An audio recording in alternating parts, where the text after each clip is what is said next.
అందరికీ నమస్కారం. ఈ వీడియోలో మరి టెట్ రెస్పాన్స్ షీట్ అనేది ఈ రోజే విడుదల కావడం జరిగింది. దానికి సంబంధించిన సమాచారం ఈ వీడియోలో మాట్లాడుకుంటాం. మరి ఆల్రెడీ మరి జనవరి 4వ తేదీన టెట్ యొక్క రెస్పాన్స్ షీట్ అన్నట్టుగానే విడుదల చేయడం జరిగింది. మరి రెస్పాన్స్ షీట్ ఇక్కడ మనకు ఇక్కడ స్క్రీన్ పైన కనిపిస్తుంది. అక్కడ మనకు కీ అనేది మనకు ఏ సబ్జెక్ట్ ఇప్పుడు పేపర్ 1 సంబంధించిన కీ అన్ని కూడా ప్రతిరోజు ఏ ఎగ్జామ్ జరిగింది అన్న అంశాలు కూడా ఇక్కడ మనం దాన్ని చూసుకోవచ్చు. ఇక్కడ ఓపెన్ చేసి కూడా ఏ రోజు ఏ ఎగ్జామ్ జరిగింది దానికి సంబంధించినటువంటి క్వశ్చన్ పేపర్లు కూడా చూసుకోండి. ఇవన్నీ డౌన్లోడ్ చేసుకొని మీరు మీ యొక్క ఫోన్లో కానీ లేదా మీ ఫోన్లో సేవ్ చేసుకోండి. ఎందుకంటే ఇవన్నీ కూడా ఏ పేపర్లో ఏమొచ్చినాయి అని కూడా మీకు తెలుస్తుంది, మీకు ఈజీ అవుతుంది. ఎందుకంటే చాలా ఇబ్బంది కాకుండా ఉంటుంది. ఓకేనా. నెక్స్ట్ వచ్చేసి ఈ విధంగా మనకు ప్రతి paper 1, paper 2 mathematics science and paper 2 social studies కూడా మీకు మొత్తం కూడా దేని డౌన్లోడ్ చేసుకోండి. మీకు అవసరమైంది డౌన్లోడ్ చేసుకోండి. ఇది ఇనిషియల్ కీలో మనం చూసుకోవచ్చు. తర్వాత మనకు రెస్పాన్స్ షీట్ లో మీరు ఏం చేయాలంటే రెస్పాన్స్ షీట్కి వెళ్ళి ఇక్కడ మీ general number, hall ticket number, date of birth, exam paper 1 అయితే 1, 2 అయితే 2 అని చెప్పేసి ప్రొసీడ్ అని వస్తే మీకు దానికి సంబంధించినటువంటి మీకు డాటా మీరు ఏం పెట్టారో ఆన్సర్ ఏది కరెక్ట్ అన్న అంశం అన్ని కూడా పీడిఎఫ్ ఓపెన్ అవుతుంది. ఫోన్ లో కూడా ఓపెన్ అవుతుంది. ఫోన్ లో ఓపెన్ అవుతుంది లేదా ల్యాప్టాప్ లో ఓపెన్ అవుతుంది. కాబట్టి మీరు ఫోన్ లో కూడా డౌన్లోడ్ చేసుకోవచ్చు. దీనికి సంబంధించినటువంటి ముఖ్యంగా మీరు ఇక్కడ ఏం చేయవలసిందంటే మీరు అబ్జెక్షన్ కూడా మీ general number, article number select paper 1, paper 2 వరకు సెలెక్ట్ చేసుకొని మీ అబ్జెక్షన్ కూడా డేట్ ఆఫ్ బర్త్ మీద ఎంటర్ చేయాల్సి ఉంటుంది. ప్రొసీజర్ అని చెప్పేసి అబ్జెక్షన్ మీకు క్వశ్చన్ అనేది మీకు పెట్టింది కరెక్ట్, బుక్ లో ఉంది కూడా కరెక్ట్ ఉన్నప్పుడు, టెక్స్ట్ బుక్ లో కరెక్ట్ ఉన్నప్పుడు మీరు అబ్జెక్షన్స్ కూడా మీరు పంపితే అది వాళ్ళు రెఫర్ చేసి అది అందరికీ యాడ్ స్కోర్ ఇవ్వాలా, మార్క్ ఇవ్వాలనే అంశం కూడా వాళ్ళు ఫైనల్ గా నిర్ణయం చేస్తారు. కాబట్టి మీరు ఇందులో ఏం చేయాలంటే కంపల్సరీగా అబ్జెక్షన్ కూడా మీకు ఏమైనా డౌట్ ఉన్నాయి, మీకు కరెక్ట్ అనిపిస్తున్నాయి, అక్కడ రాంగ్ వాళ్ళు రాంగ్ ఇస్తే కూడా కీలో మనము దాన్ని ఫైనల్ కీలో కరెక్ట్ అయ్యే అవకాశం ఉంటుంది. 90% ప్రైమరీ కీలో కరెక్ట్ ఉంటాయి, 10% లేదా 5% మిస్టేక్ ఉండే అవకాశం ఉంటుంది. కాబట్టి వాటి కోసం మనం అబ్జెక్షన్స్ పంపితేనే వాళ్ళు అబ్జెక్షన్ అనేది మనం ఫోటోతో సహా పంపాలి, అంటే కరెక్ట్ ట్రూప్స్ తో పంపాల్సి ఉంటుంది. కాబట్టి అది మనకు చాలా అవసరము. ఎందుకంటే మనము నెక్స్ట్ వచ్చేసి ఒకవేళ ఒకవేళ హాల్ టికెట్ నెంబర్ మర్చిపోతే కూడా మీరు general number, date of birth కొట్టి హాల్ టికెట్ నెంబర్ తెలుసుకోవచ్చు. ఓకేనా. నెక్స్ట్ వచ్చేసి జనరల్ నెంబర్ కూడా మర్చిపోతే మీకు ఆప్షన్ ఉంటుంది, mobile number, date of birth, A paper అయితే పేపర్ అది కొట్టేసి ప్రొసీడర్ చేస్తే మీకు అప్లికేషన్ డీటెయిల్స్ జనరల్ నెంబర్ కూడా వస్తుంది.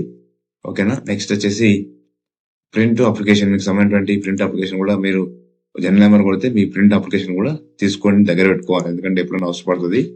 హాల్ టికెట్ కూడా తప్పకుండా మీ దగ్గర ఉండాలి. ఎందుకంటే మీరు మళ్ళీ డిఎస్సి అప్లై చేసినప్పుడు హాల్ టికెట్ నెంబర్ అనేది అవసరం ఉంటుంది. కాబట్టి నెక్స్ట్ ఓల్డ్ రిజల్ట్ సంబంధించింది ఇది. తర్వాత మీరు ఇక్కడ మోస్ట్ ఇంపార్టెంట్ ఏంటంటే ఇక్కడ ఇనిషియల్ కీలోని మీరు ఏం చేయాలంటే ఇవన్నీ అన్నిటినీ మామూలుగా అన్ని కూడా యూజ్ అవుతుంది. ఎందుకంటే మీరు మళ్ళీ టెట్ రాసేటప్పుడు కానీ మరి నెక్స్ట్ డిఎస్సి రాసేటప్పుడు అయితేనేమో ఇక్కడ పేపర్ వాళ్ళకు ఈ పేపర్లు అన్ని కూడా యూజ్ అవుతాయి. ఎందుకంటే కంటెంట్ సంబంధించినవి, మరి మెథడ్ సంబంధించిన క్వశ్చన్లు, సైకాలజీ క్వశ్చన్లు, తర్వాత కొన్ని కంటెంట్స్ మ్యాథ్స్ అనేటువంటి క్వశ్చన్లు కానీ మీకు యూజ్ అయ్యేటువంటి అవకాశం ఉంటుంది. కాబట్టి మీరు దీనిలో కంపల్సరీగా ఈ రెస్పాన్స్ షీట్ లో ఉన్నటువంటి అన్నిటి కూడా అవసరమైనవి కూడా డౌన్లోడ్ చేసుకోండి. ఇలా డౌన్లోడ్ చేసుకుంటే ఇది పేపర్ 1 సంబంధించింది. పేపర్ 2 ఉందనుకోండి, డౌన్లోడ్ చేసుకుంటే ఇలా ఓపెన్ అవుతుంది. దీనికి సంబంధించినటువంటి ఏ రోజు క్వశ్చన్ ఎలా అడిగాడు, దాని ఆన్సర్ ఏంటి అనేది క్లారిటీగా తెలుస్తుంది. ఈ విధంగా క్లియర్ గా మీకు తెలుసుకునే అవకాశం ఉంటుంది. చూడండి, ఇంత క్లియర్ గా ఇవ్వడం జరిగింది. ఏ రోజు ఏ క్వశ్చన్ ఆన్సర్ అనేది చాలా క్లియర్ గా తెలుసుకోవచ్చు. ఓకేనా. నెక్స్ట్ వచ్చేసి మీరు చేయవలసిందల్లా ఏంటంటే ఇట్లా ప్రతి పేపర్ కూడా డౌన్లోడ్ చేసుకోండి. అది పేపర్ ఇది పేపర్ సంబంధించింది. పేపర్ సంబంధించినటువంటి ఇందులో సైకాలజీ ఏ క్వశ్చన్ వచ్చినాయి, తర్వాత తెలుగు ప్రతిదీ కూడా మీరు ఇవి ఏంటంటే ఫోన్లో సేవ్ చేసి పెట్టుకోండి, మీకు చాలా యూజ్ అవుతుంది. నెక్స్ట్ మీకు డిఎస్లో కొన్ని బిట్లు కొన్ని ఇట్లాంటి వీటిలో ముఖ్యంగా మీరు ఇనిషియల్కి తప్పకుండా మీకు అవసరమైన అన్ని కూడా ఇప్పుడు సోషల్ అయితే సోషల్ 12th రోజు ఏం జరిగింది ఎగ్జామ్ అనేది ఈ విధంగా డౌన్లోడ్ చేసుకుని మీ ఫోన్లో సేవ్ చేసుకోండి. ఎందుకంటే ఇవన్నీ కూడా మీకు యూస్ఫుల్ అవుతాయి. నెక్స్ట్ టెట్ రాసేటప్పుడు నెక్స్ట్ టెట్ ఎగ్జామ్ కూడా యూజ్ అవుతుంది. నెక్స్ట్ అదేవిధంగా డిఎస్సిలో కూడా కంటెంట్ ఈ కంటెంట్ సోషల్ వాళ్ళకు ఈ కంటెంట్ క్వశ్చన్లు ఏం అడిగిండు, సో ఏ ఎగ్జామ్లో ఏ క్వశ్చన్ అడిగిండు, కాబట్టి మీకు అవన్నీ కూడా చాలా యూస్ఫుల్ అవుతాయి. కంటెంట్ కూడా మీకు కొంత అవగాహన, క్వశ్చన్ పేపర్ కూడా మంచి అవగాహన ఏర్పడుతుంది. కాబట్టి ఈ క్వశ్చన్లు అన్నీ కూడా మీరు చూసుకోండి. తర్వాత మీకు ఆల్రెడీ ప్రతిదీ కూడా ఇక్కడ ఇచ్చిండు. సోషల్, మ్యాథ్స్, సైన్స్ వాళ్ళకి ఇది ఏ ఎగ్జామ్ ఇలా తెలుగు ఇంగ్లీషు డౌన్లోడ్ చేసుకోండి. ఇంగ్లీష్ కన్నడ ఉంది, అది అవసరం లేదు. ఇంగ్లీష్ మీడియం వాళ్ళు ఉంటే మ్యాక్సిమం అన్ని పేపర్లు డౌన్లోడ్ చేసుకోవచ్చు. ఇంగ్లీష్ మీడియం వాళ్ళు ఆల్మోస్ట్ అన్నీ కూడా ఇంగ్లీష్ మీడియం ఉంటాయి. అదర్ లాంగ్వేజ్లో తమిళ్, సాంస్క్రిట్లో కూడా ఉంటాయి. సాంస్క్రిట్ తెలుగు కూడా ఉంటుంది, కాబట్టి ఇది కూడా డౌన్లోడ్ చేసుకోవచ్చు.